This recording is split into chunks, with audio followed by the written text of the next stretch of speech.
Welcome to the Hunter Report, and today we're going to talk about podcasting setups.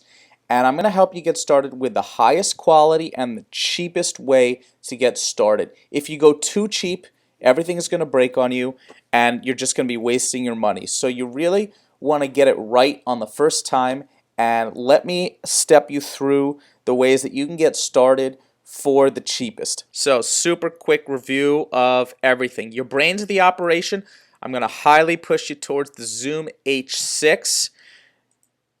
Just get some microphone stands to start out with, as your budget allows. Get a boom arm. Your microphones is the simple Behringer C1 Studio condenser. Plugs right into the Zoom. Check the description below for where you can find all these products on Amazon.com. So let's talk podcasting strategy. Gonna want a co-host, so we're talking 2 microphones minimum. You're also going to want video, and I would simply recommend that you use your iPhone or Android phone to do video. It's a really easy way to do video. And then you could start putting your podcast right onto YouTube. You're going to want at least 2 microphones for each of the co-hosts, and then you're going to want some extra microphones if you have guests. Guests make the show interesting and add some extra flair and unpredictability. You're really going to want to be set up for at least 3 to 4 people at any time.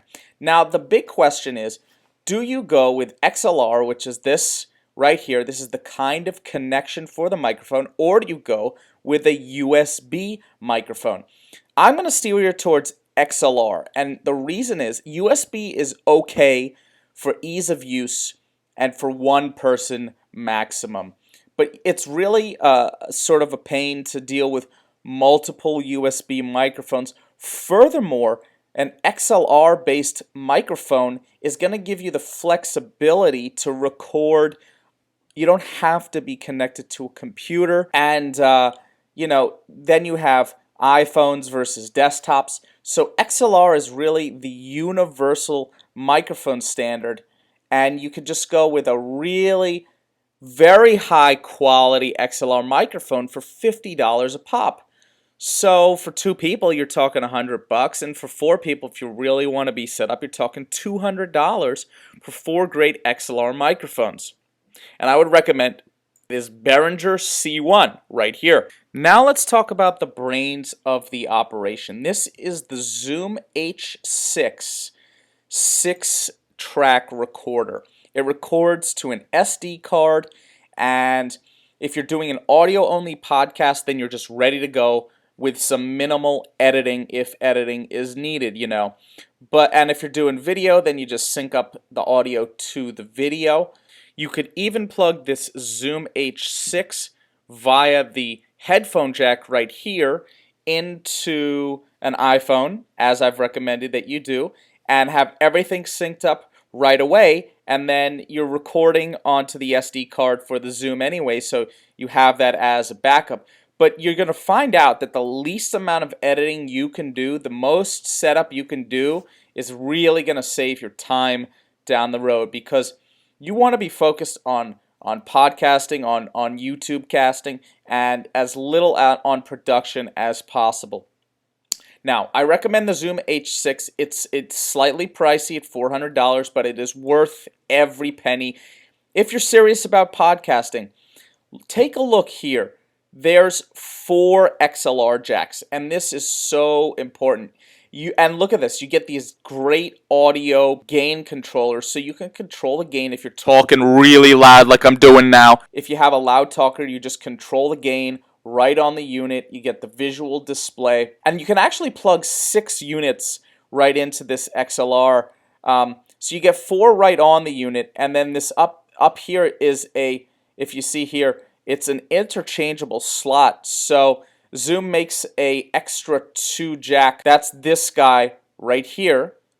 Okay, so you can add another 2 XLRs for a total of 6 if you actually need to go up to 6 people. Here's the Zoom, in another capacity, which is on top of a DSLR camera, and you can get a whole bunch of microphones in, and then again plug it in from the audio jack and then right into the DSLR, which saves, syncing is a pain in the ass. So the less syncing you have to do, the more syncing you could do in real time, the better you are. So Zoom is just a great high quality product. Definitely get the the drops and spills protection program. Another great thing about this is it makes it very easy to take your podcast on the road. You don't have to be tied down to a computer. This is a very portable device. It fits in your hands. And you can power this, this is easily powered by USB, so you don't have to be tied to battery life. Especially if you're going to be powering these microphones, you're working with the XLR standard, so you can use any kind of studio microphone, stage microphone. And if you're serious about podcasting, this is just the way to go. So powerful, so versatile, very high quality, and you get so many recording options. It's a no-brainer. So we've covered audio, we've covered the brains, which is the Zoom H6. We've covered microphones, which is the very high quality and cost-effective Behringer C1s. So now we're going to need some kind of mic stand, and just get this simple on-stage mic stand. It's $13, and the Behringer comes with a mic clip, so that's it. You're ready to go. When your podcast is a little more successful, or if you just have a lot of money to spend, go ahead with the Rode swivel mount. It's $99 a mount, but all the other mounts, they're very poorly constructed, and the Rode is definitely the way to go. And then you're going to want to get some pop filters after that. I shoot most of the Hunter Report on an iPhone. If you're doing a YouTube-focused podcast, which I would highly recommend, because there's great money in YouTube, and just as long as you're consistent, once a month, once a week, consistency is going to bring your viewers back time and time again. Again, I'd suggest you go with an iPhone to start out, and plug your Zoom H6 right into the iPhone so you're synced up right away. As you get a little more sophisticated, you could start getting some GoPros in there, or even some DSLRs or mirrorless cameras, but you got to crawl before you walk. And just go ahead and pick up as many of these XLR cables as you need. This is definitely the most flexible, cost-effective, and highest quality way to get started with your podcast. And definitely do video, definitely put it up on YouTube. Consistency is key. Once a month, once every 2 weeks, once a week, finally every day, and you're your own boss. Having fun, doing what you love, talking about the things you love to talk about. This is the Hunter Report. Please subscribe. Please give me a thumbs up. Check the description below for where you can find all these products on Amazon.com, and I will see you soon.